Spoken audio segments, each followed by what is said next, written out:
Muy bien, queridos hermanos, hermanas, bienvenidos a esta segunda clase de introducción al Antiguo Testamento.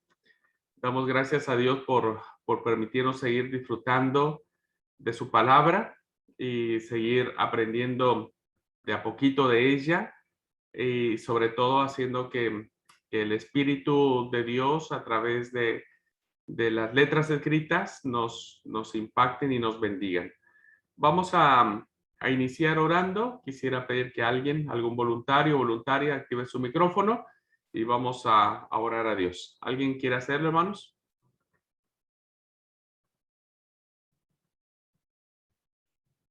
Hermano Pedro.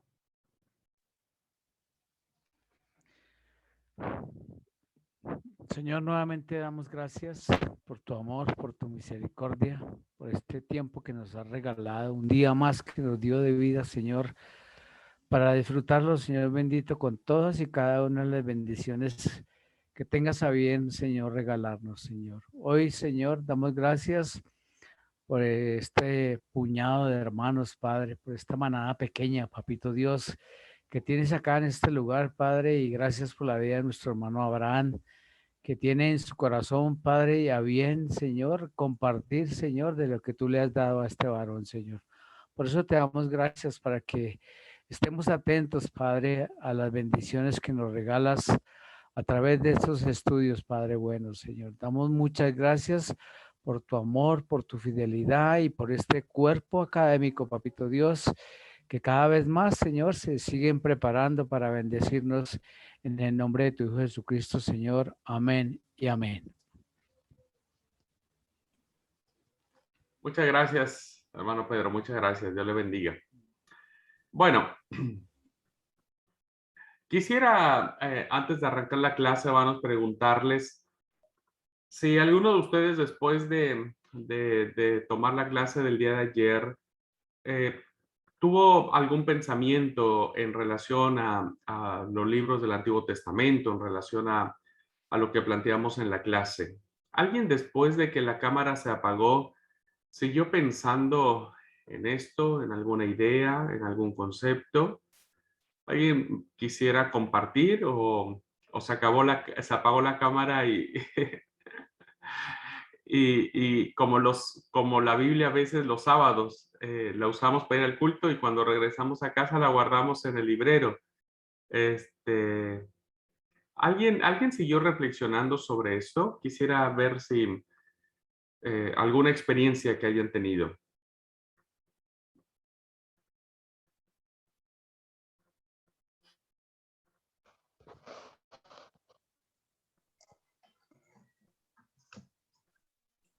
Creo que Betty, bueno, sí.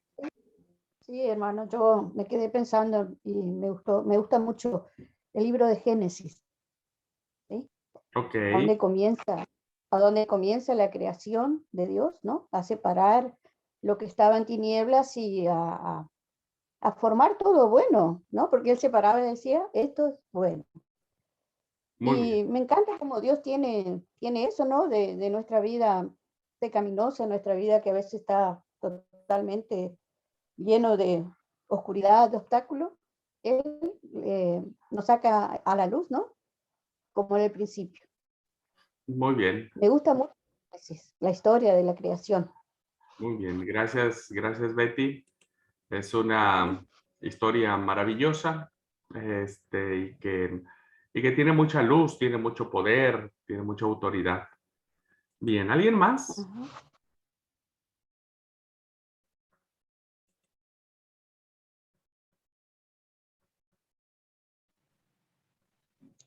La hermana ¿Puedo? Leti y la hermana Dina. ¿Quién está? Beren, y después creo que Álvaro, luego Liti, ajá. No, la hermana Leti y la hermana Dina levantaron la mano. Ah, Tata, ok, gracias. Bere, después Liti y Dina. Ujú. Bueno, yo ayer estaba pensando un poquito, eh, me quedaba escuchando las historias de las que algunos hermanos comentaron y las que por ahí yo recuerdo. Y la verdad que sí, no sé, me quedaba pensando, me hacía un poco de ruido esas partes de las que también ya mencionabas tú, en donde podemos ver sucesos o actos que uno como que encontraría quizá contrarios, ¿no? A lo que uno espera leer en la palabra. Y, y la verdad que es, por ejemplo, reflexionaba en la historia de Noé, de Dina con el hermano, de todos esos sucesos que son como que escandalosos hasta cierto punto. Pero más allá de eso, algo que yo he estado tratando de leer la Biblia como que en una secuencia, y algo que me llama la Biblia, más bien que me llama la atención de lo que he leído hasta ahora, es el orden impresionante que Dios mantiene siempre. Desde el Génesis hasta, bueno, hasta lo que llevo yo, que es parte de Números, siempre encuentro que Dios tiene un orden para todas las cosas, y eso me llama la atención, ¿no? Ya que pasamos por la clase de administración, yo veía que es impresionante cómo Dios siempre ha sido un Dios de orden, de disciplina, y eso siempre lo ha hecho ver, siempre se ha mostrado así, como ese Dios de orden, como ese Dios que mantiene una disciplina y que le gusta que su pueblo, que los que le aman también los lleven a cabo. Y yo resalto esto porque, por ejemplo, cuando leí el Levítico, es impresionante las leyes que había, más allá de lo que puedan significar, es que había una ley para tantas cosas y que siempre ha habido un orden desde el principio, desde el Génesis hasta lo que ahora llevo. Yo creo que a lo largo de la historia podemos leer toda la Biblia y nos daremos cuenta que siempre Dios ha sido un Dios de orden, y eso es lo que a mí me encantó. Muy bien, gracias, Bere, gracias. El Dios de orden, interesante. Liti. Bueno, yo me quedé pensando, y aunque usted lo dijo de una manera muy chistosa, tal vez, o divertida, ¿no? Bueno, en ese soplo de dejar despeinarnos un poco, ¿no? Hoy está bueno implementar con un poquito de humor a veces las cosas, y es como que toman más sentido, ¿no? Uno es más reflexivo. Entonces, sí, que el Antiguo Testamento lo seguimos viviendo como algo presente, como algo que está hoy, como algo que está en nuestra vida, y relacionándolo con ese espíritu que se mueve, con esa fuerza, con ese espíritu suave que es Dios, ¿no? Que es Dios en nosotros, el que flotaba en la superficie, ¿no? Y cuántas veces cuando leemos la palabra o escuchamos un canto o escuchamos una anécdota o algo, y nos conmueve y se nos eriza la piel y se nos paran los pelitos y sentimos como ese frío, ¿no? Y estaba pensando, y claro, eso fue lo que nos quiso decir el pastor, ¿no? Que es un soplo, que es algo que invade nuestro cuerpo, nuestro ser, la verdad reflejada ahí, ¿no? Me quedé pensando mucho en eso a la noche, digo que estaba pensando en eso, y lo relacioné con ese escalofrío que sentimos cuando realmente nos sentimos tocados por la palabra, cuando nos sentimos tocados por alguna oración, cuando nos sentimos tocados, cuando Dios nos toca, ¿no? Y qué lindo eso, ¿no? De saber que esto fue desde un principio y que sigue en pie, y que lo sentimos, es verdad, es una realidad en nuestra vida, ¿no? Qué lindo. Y me gusta mucho lo que resaltó la hermana, lo del orden. En mi casa era una casa donde se exigió y se vivió mucho el orden, y es algo que, bueno, yo lo tenía tan incorporado que no le prestaba atención. Y cuando Dante llegó a mi vida, y después de algunos años, mis padres celebraron las bodas de plata, y él tuvo una palabra que compartir, y él dijo, si hay algo que admiro de mis suegros es el orden que tienen en su vida, el orden que hay en ese hogar, ¿no? Y hasta a mí me llamó la atención de que él dijera eso, pero sí, el orden, y sí, es el orden que Dios pone, y qué lindo ver ese orden en las vidas de las personas, ¿no? Tenemos un Dios de orden. Gracias, Leti. Gracias por compartir. Dina.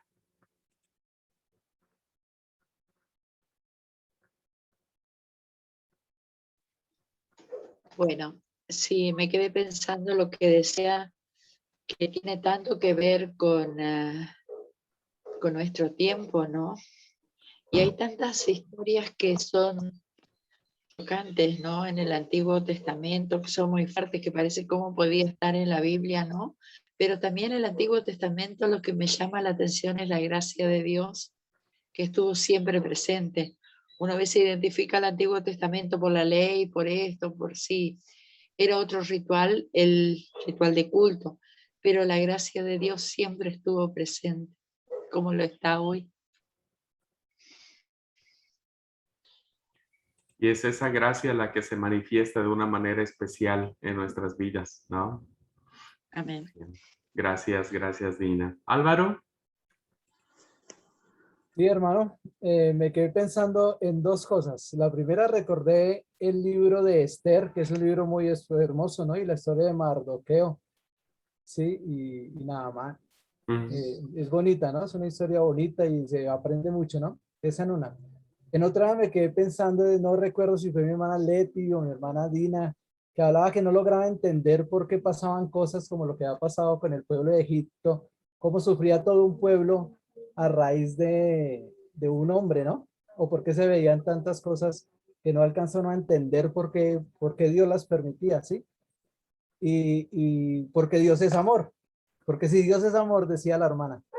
Pero y pensando también en el libro que citó mi hermano de Agdías, de profeta Agdías, que es un profeta que fue el único profeta que no le profetizó al pueblo de Israel, sino que le profetiza al pueblo de Edom, ¿sí? A los descendientes de, de, de, de Saúl, ¿sí? Y todo se cumplió. O sea, es una carta tremenda porque él profetiza que los va a castigar, los va a castigar, los va a destruir, no va a quedar nada. Y se cumplió. Sí, se cumplió. Toda esa profecía se cumplió. O sea que ahí vemos también que Dios no es solo Dios amor, porque es que a veces nos olvidamos de que Dios también es justicia, de que Dios también es fuego consumidor. Y es bueno tener eso presente porque por eso hay veces el evangelio como que se nos tuerce un poquitico. Gracias, hermano. Gracias a ti, mi querido Álvaro. Gracias. Dios es amor. Y sí, bueno, ya estaríamos viendo todo lo que son las profecías de Edom, sobre todo porque Edom era, diríamos, parientes de Israel y son los que pedían la destrucción del reino del sur cuando los babilonios los invaden, ¿no? Y dicen, arrasad la ciudad, destruyanla, es decir, bueno, pero muy interesante. E interesante también la historia de Esther. Muchas gracias. Gracias, Álvaro, por compartir. Bueno, ¿por qué he hecho este ejercicio, hermanos, que pudiese sonar repetitivo? Porque me parece que debemos primar siempre en nuestro acercamiento del texto bíblico no solo la cuestión informativa, sino la cuestión formativa. Y me parece que siempre el texto deberá movernos a sentimientos, a acciones, a reflexiones, a pensamientos, porque me parece que es allí donde encontramos la verdadera riqueza del texto bíblico. Llámese Antiguo Testamento, llámese Nuevo Testamento, llámese la persona de Jesús, ¿no? Y como les decía ayer, la palabra de Dios es palabra de Dios en tanto y cuanto dejamos que el poder del Espíritu de Dios se convierta en acción transformadora en nuestras vidas. Ahí entonces la palabra cobra vida y hace todo un movimiento de emociones, sensaciones, reflexiones, acciones que nos permiten ir entendiendo o descifrando el verdadero mensaje que encierra un texto que 1000 años, 1500 años tiene en su etapa formativa. Y me parece que es allí donde tomamos un papel como de exploradores para encontrar esa verdad que nos hace relevante la fe y la fe que tenemos en Jesús. Bueno, entonces, ojalá y sigamos haciendo estas reflexiones posteriores a todas las clases, no solo esta, sino todo lo que tenga que ver con el texto bíblico. Tengamos estas reflexiones de decir, ¿qué me mueve? ¿Qué me motiva? ¿Hacia dónde tengo que dirigir mi vida? ¿Qué tengo que cambiar? ¿Cómo tengo que encarar, ¿no?, esta verdad desde mi óptica, desde mi experiencia de fe, desde mi contexto, desde mi necesidad? Y entonces, a partir de ahí, la experiencia del texto se vuelve mucho más aleccionadora y requiere el poder vitalizante que tiene como palabra de Dios, ¿no? Bueno, vamos en esta clase, hermanos, vamos a hacer un recorrido muy general.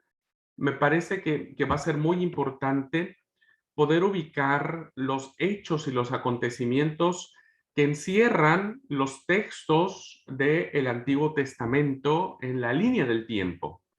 Me parece que es de vital importancia que nosotros podamos conocer el contexto histórico en el cual el Antiguo Testamento se escribe, ¿no? Y a partir de allí, entonces, tener con mucho mayor claridad o precisión la parte formal que tiene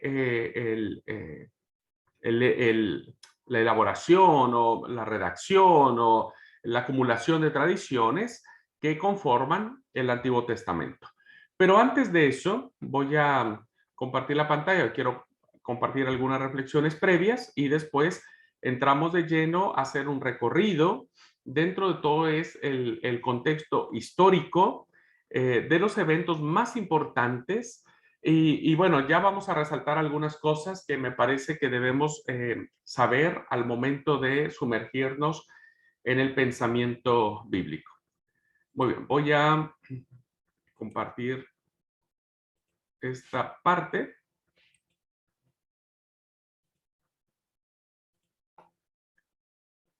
Bien, Antiguo Testamento.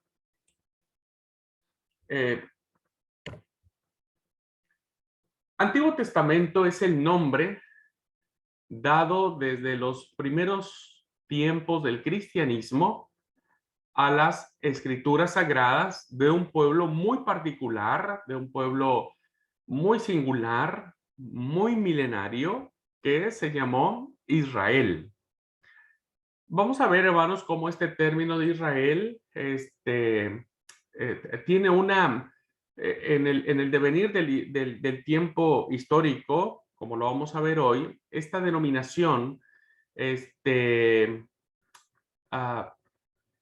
un tanto cambiada, diríamos, porque israelita se le decía a los que conformaban el reino del norte, que era Israel. El reino del norte se le llamaba Israel, por lo tanto el gentilicio era israelita.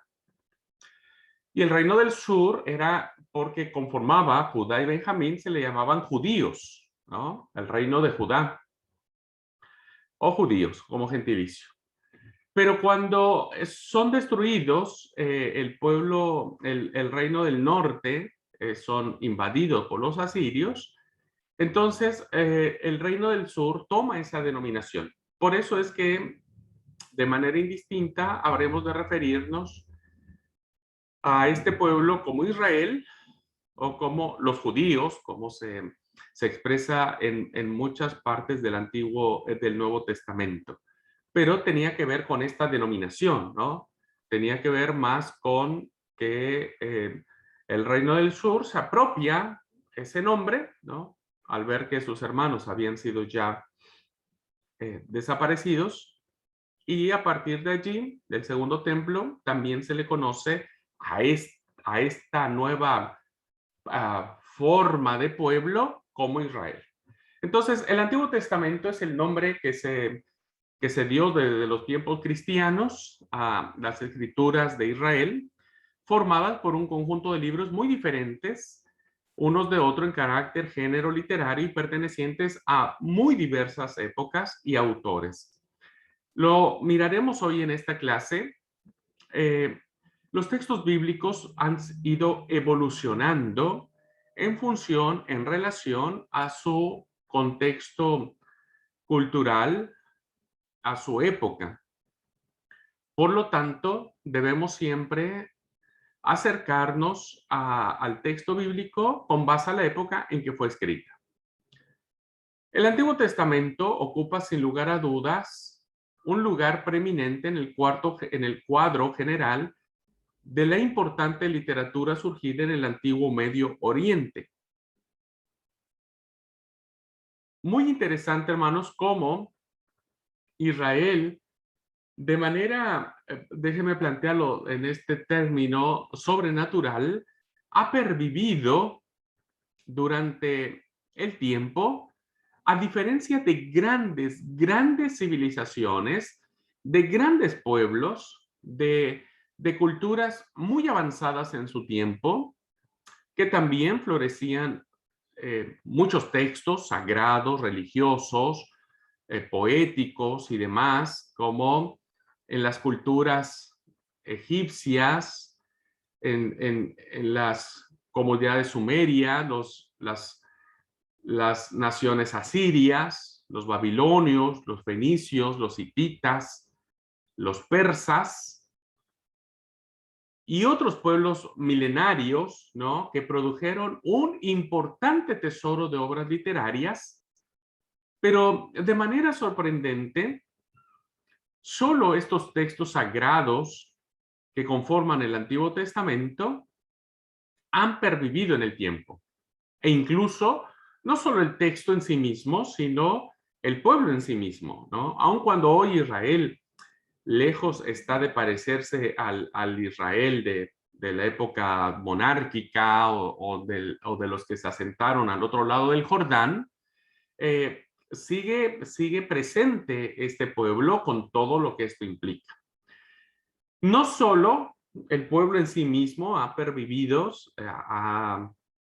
se ha mantenido en el espacio del tiempo, cosa que no sucedió, insisto, con estas grandes civilizaciones, y todas ellas han desaparecido por completo del mapa, y algunas de sus obras se han venido trayendo también, pero ninguna de esas obras de estas culturas alcanzó los niveles, ni ha alcanzado los niveles de los libros que componen el Antiguo Testamento, no solo en la riqueza de sus temas, ni en la belleza de sus expresiones, ¿no?, que sigue siendo maravilloso la manera en que se han plasmado las ideas y los sentimientos, sino tiene que ver mucho con el valor religioso y de fe que le imprimen los libros del Antiguo Testamento.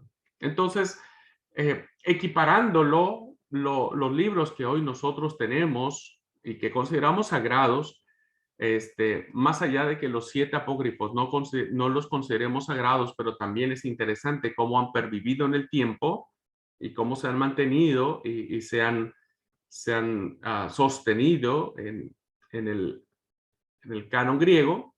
Me parece que es de vital, es una razón para poder asombrarnos cada vez que nosotros abrimos el texto bíblico y nos sumergimos en cualquiera de estos libros, ¿no? Y estamos leyendo una literatura milenaria, estamos leyendo situaciones, actos, hechos muy lejos de nuestro tiempo, pero que el Espíritu ha preservado, ¿no?, estos libros. Debemos decir algo más del Antiguo Testamento. Hermano, recoge y va a transmitir la experiencia religiosa del pueblo israelita desde sus orígenes hasta la venida de Jesucristo, ¿no? Va no solo a dar una respuesta de fe hacia el origen de las cosas, sino que apuntará a una realidad mayor que tiene que ver con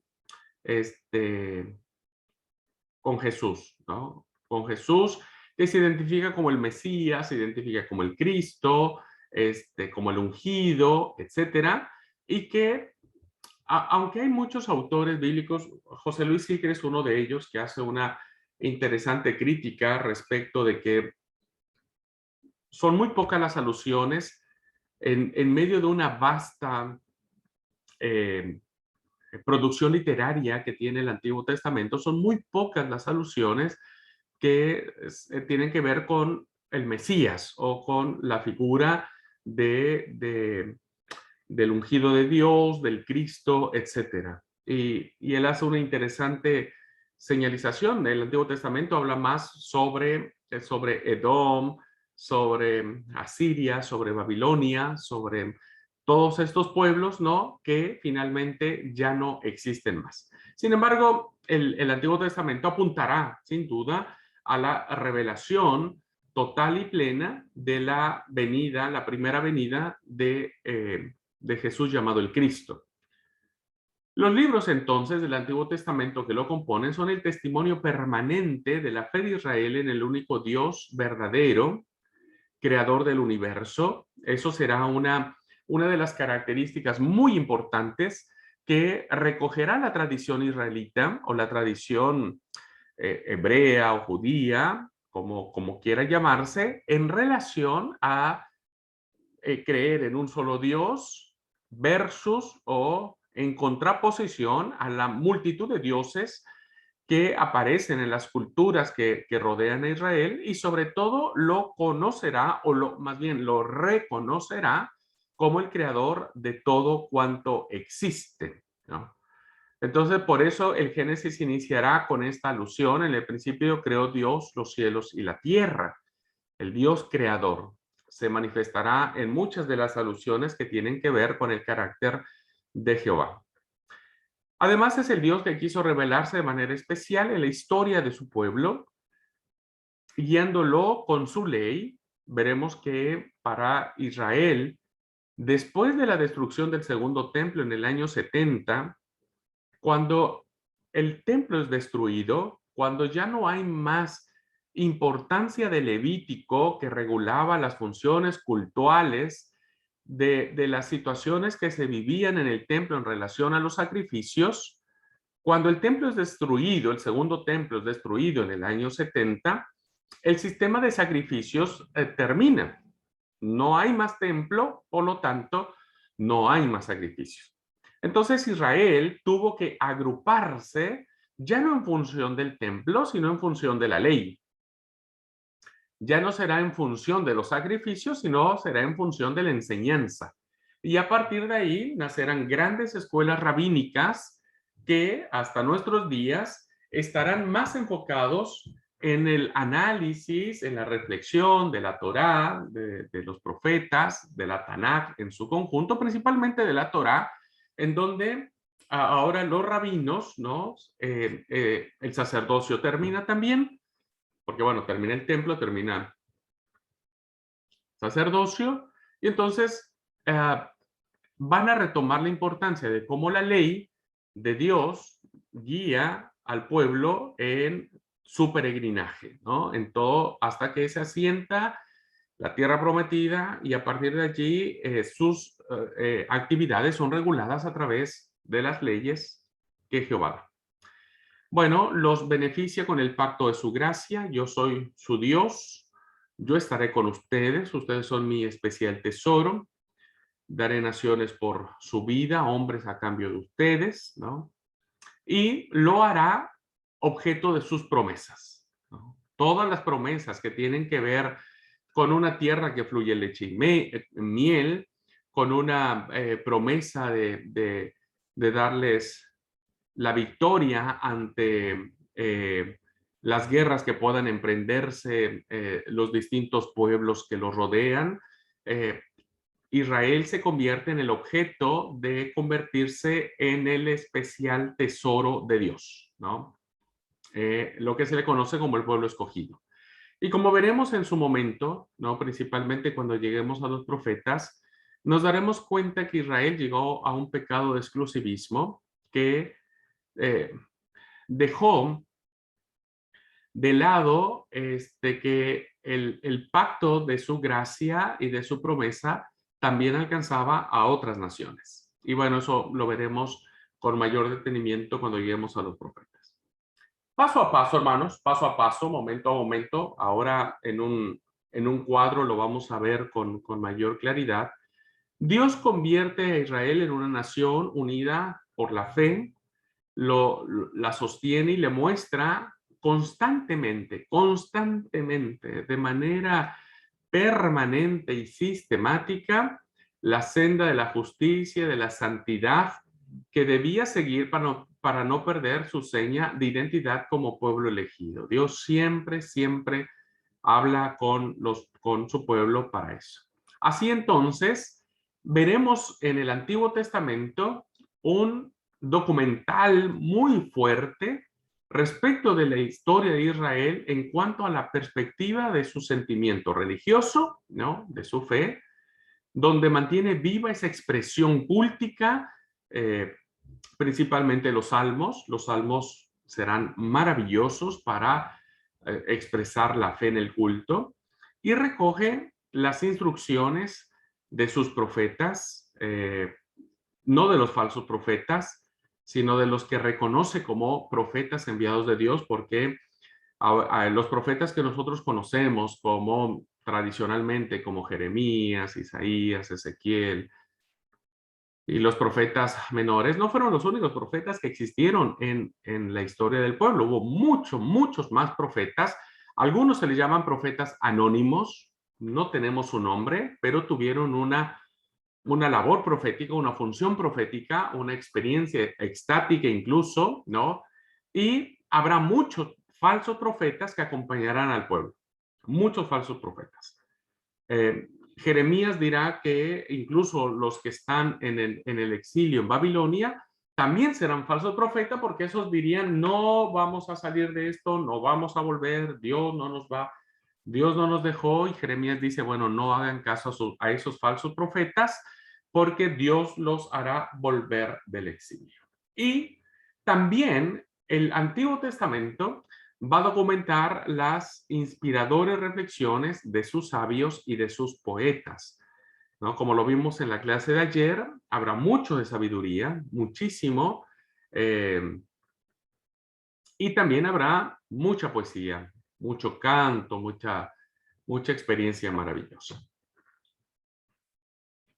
Acercarnos al Antiguo Testamento, lo platicamos un poco ayer, pero hoy quisiera aclarárselos con mayor claridad para que ustedes, al momento de tomar un texto, cualquiera que este sea, puedan identificar el género literario en que este está escrito. Y hay dos grandes géneros literarios que se desarrollaron a lo largo y ancho de las páginas del Antiguo Testamento: la prosa y la poesía.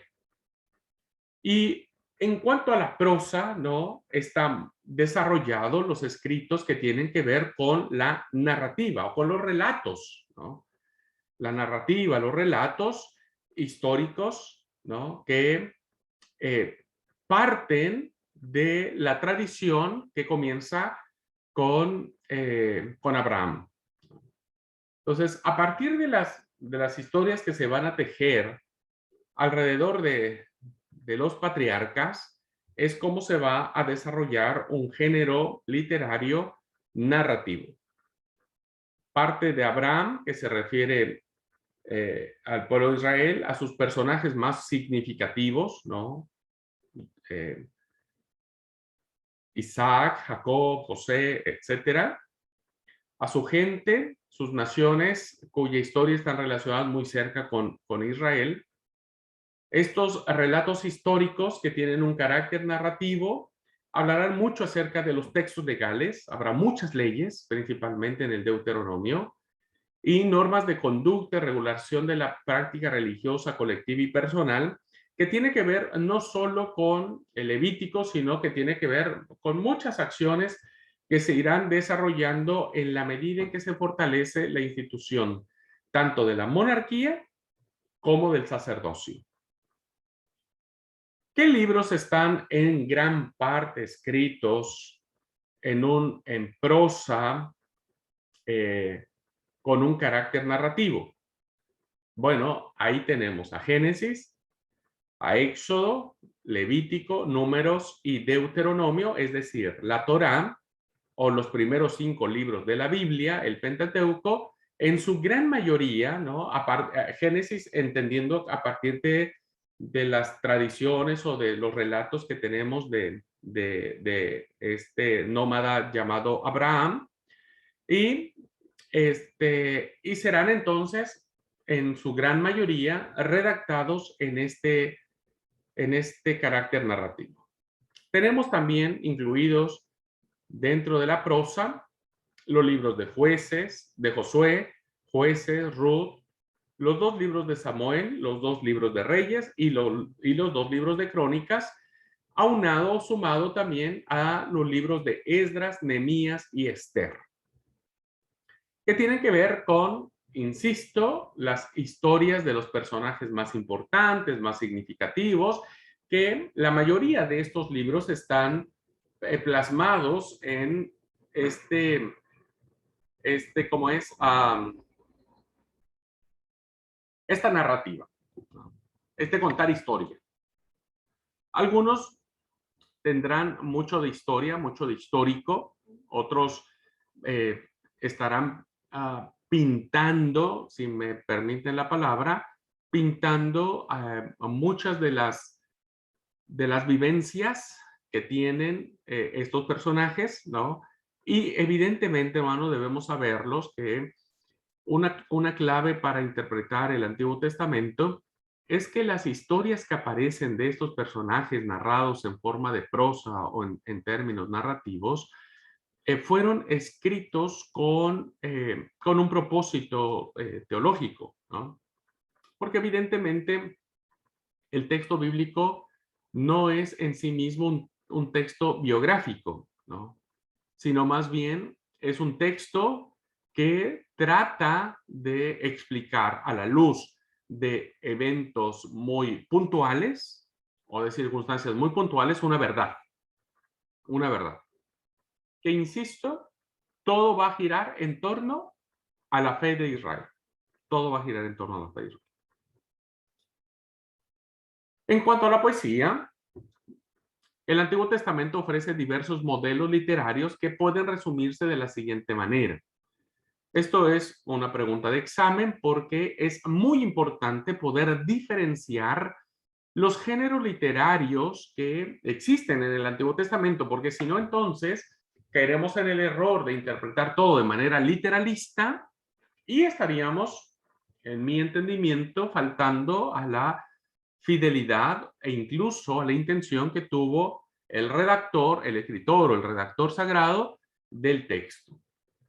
Bien, en cuanto a la poesía, tenemos la poesía cúltica, que era la que se usaba mucho en los salmos, muchas canciones, ¿no? Muchos salmos de alabanza. Interesante cómo hay una conjunción respecto de los salmos. Lo veremos ya en su momento. Los salmos están divididos en 5 secciones que se le ha atribuido a una similitud muy importante a los 5 libros de la Biblia, pero tiene 5 secciones o 5 libros, los 5 libros del Salterio que aparecen en los salmos. Y los salmos tienen una particularidad.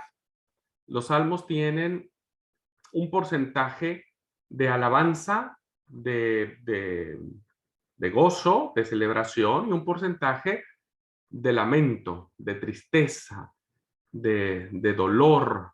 Es muy interesante, ¿no? Porque los salmos tienen que ver con esa clase de sentimientos. Entonces, en el culto se utilizaban salmos que expresaban emociones, ¿no?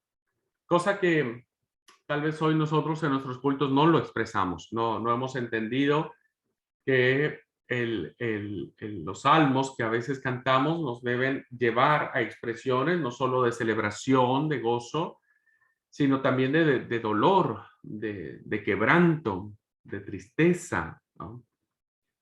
Y me parece que esa es una de las grandes aportaciones que hace a la vida práctica de nuestra liturgia cúltica, el profundizar en el tema del Antiguo Testamento.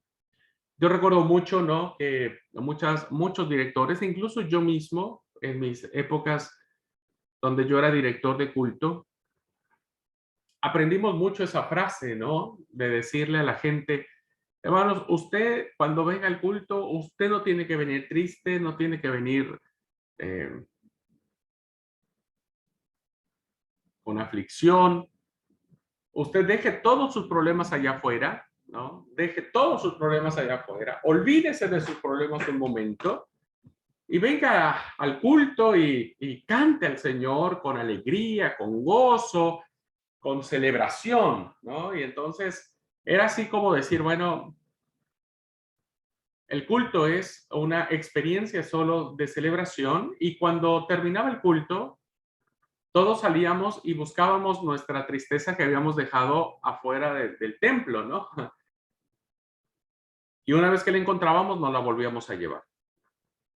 Me parece que los salmos nos hacen entender que cuando nos presentamos al Señor en nuestro culto, uno tiene que vivir esas emociones. Ya veremos algunos salmos que expresan ¿cómo es? Esa observación de la mezcla entre el gozo y la tristeza. Y es muy interesante que el Antiguo Testamento nos motiva a través de esta literatura, ¿no? A expresar nuestras emociones, a no dejarlas fuera del templo, es ir ante el Señor y sentirnos tal y como somos, expresarnos tal y como somos. Pero hoy no, porque nuestros modelos de culto no lo permiten, ¿no?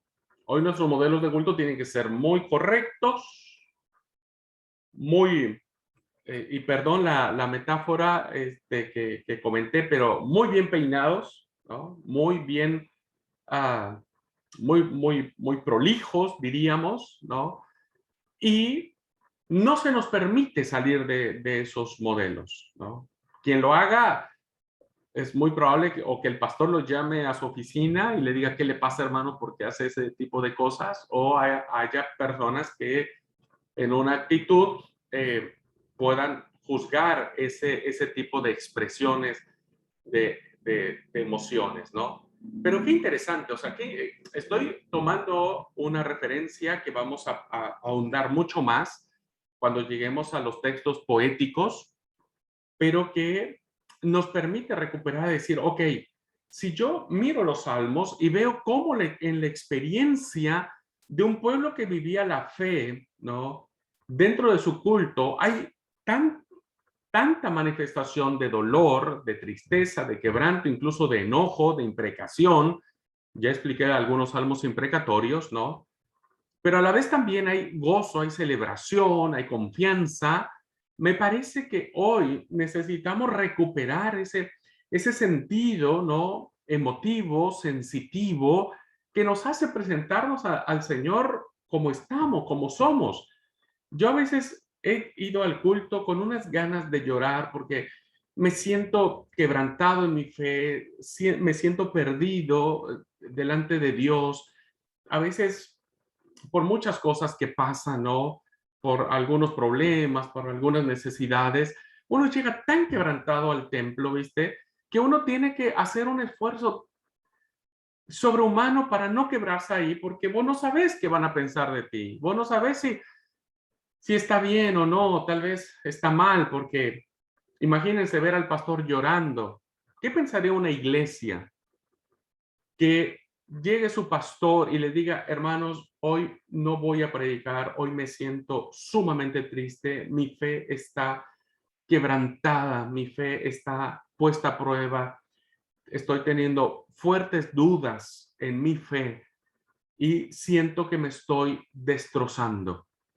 ¿Qué pasaría, hermanos? ¿Qué pasaría si un pastor algún día llegase a la iglesia con esa actitud y le dijera a su feligresía eso? Y muchos se caerían, ¿no? Porque decían, mira, si así es el pastor, que debe ser un hombre de fe, de confianza, se siente de esa manera, entonces estamos todos perdidos. Por eso es que a veces no nos damos ese permiso de experimentar en el culto nuestro propio quebrantamiento, ¿no? Nuestro propio dolor. Y habemos muchos pastores que vamos y aun cuando no tenemos ganas y aun cuando nuestra fe está muy complicada, ¿no? Tenemos que poner una cara linda y tenemos que decir que todo está bien porque no se nos es permitido externar esa parte, ¿no? Que uno a veces quisiera solo llorar ante la presencia del Señor en medio del pueblo, del cuerpo, ¿no? No, hoy no tendríamos eso. Difícilmente una iglesia bancaría a su pastor, le dijera, lo entendemos, pastor, quédese tranquilo. La mayoría entraría en una situación de decir, bueno, estamos mal todos ya. Bien, quise detener un poco eso solo para resaltar la importancia que tiene el conocimiento de los géneros literarios que el Antiguo Testamento nos ofrece. Y me detuve en los Salmos porque me parece que tiene una belleza significativa en relación a nuestra vivencia de fe en los cultos, ¿no? En los cultos. Ahora, usted dirá, es lícito entonces gritar, como hoy tenemos, ¿no? Movimientos pentecostales que tienen que ver con ya lo otro, ¿no? La risa santa, el vómito santo. Pensaría que no, pensaría que habría que ver las verdaderas motivaciones que se tienen para hacer ese tipo de manifestaciones. Yo solo estoy defendiendo la expresión genuina del dolor, la expresión genuina de la duda, la expresión genuina de la tentación, ¿no? Y que a veces nos encantaría vivirlo a la luz de la comunidad de fe, a la luz del acompañamiento de todos. Por eso yo decía que estamos en esta belleza que el Antiguo Testamento nos revela. Muy bien. Otro género literario es el género profético, ya llegaremos a eso. Creo que también el tema profético es muy importante. Fíjense que un texto como el de Efesios, donde dice que algunos constituyó como profetas, apóstoles, ¿no? Tiene mucha razón de ser, ¿eh? Hay un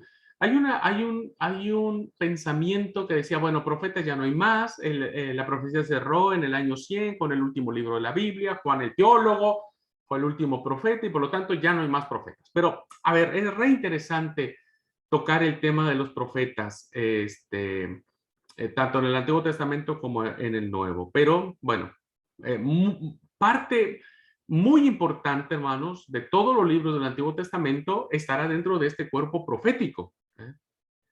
O sea, no es casualidad que una gran cantidad de el material o de los libros que componen el Antiguo Testamento tengan que ver con el profetismo.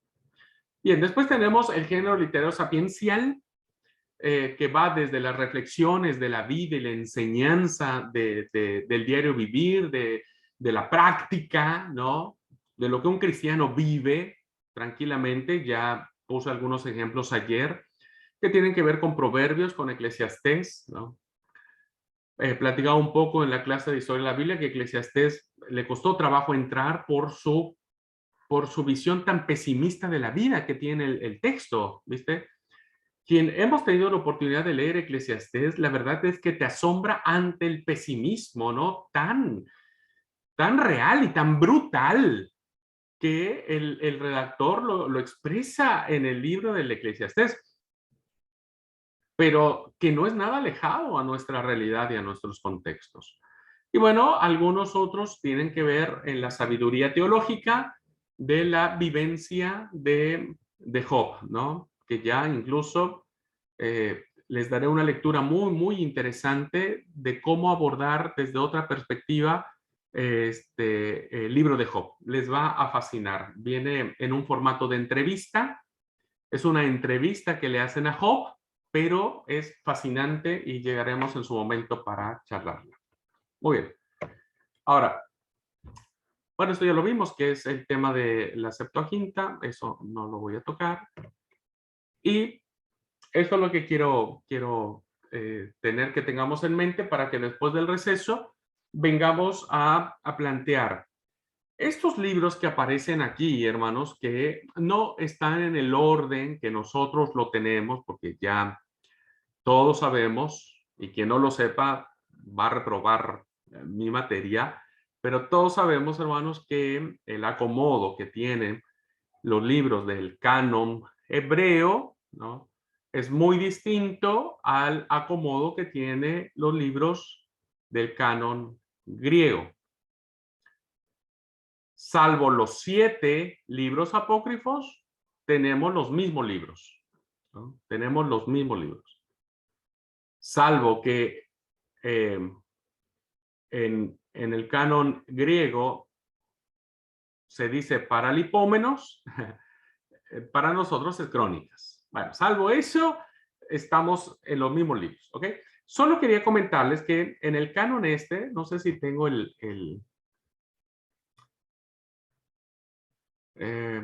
ok, voy a tomar que es el canon del canon griego, ¿no?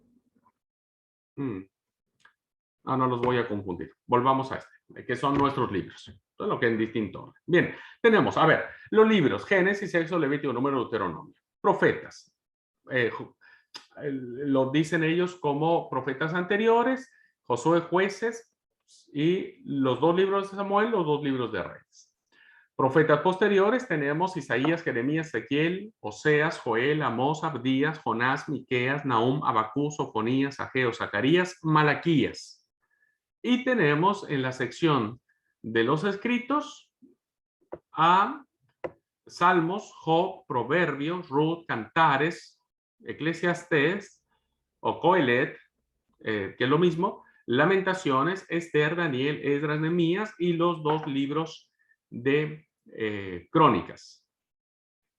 Bien, esto ya lo dije, tuvimos nuestro encuentro de alumnos ahora y les decía la importancia que tiene que se aprendan los libros de la Biblia. Espero que los que estén ahora en clase, todos nos sepamos de memoria los libros de la Biblia. Estos libros, ¿no?, fueron escritos en un contexto histórico. Y es lo que vamos a mirar después de la clase. Y vamos a tener una idea muy general de los acontecimientos más importantes que encerraron o que encierran las historias que narra la Torá, que narran los profetas, que narran los históricos, que narran los libros sapienciales, poéticos, para que a partir de allí, poco a poco, vayamos tomando conciencia o vayamos sabiendo las razones que motivaron a estos escritores, redactores, compiladores del texto bíblico en función de esta historia, ¿no? Entonces, lo que vamos a hacer, vamos a irnos muy despacio. Tenemos un curso completo para esto, ¿no? Después iremos con mayor detenimiento acercándonos ya más, vamos a ir de poquito acercándonos al texto bíblico, pero quiero ir planteando las generalidades para que no nos perdamos en el camino. Así es que vamos a tomar 5 minutos de receso. Terminó ya nuestra primera hora. Vamos a tomar 5 minutos de receso y volvemos con el recorrido del contexto histórico que tiene que ver con los 39 libros del Antiguo Testamento. Así es que vamos al receso, volvemos a eso y después abrimos un tiempo de preguntas y de respuestas.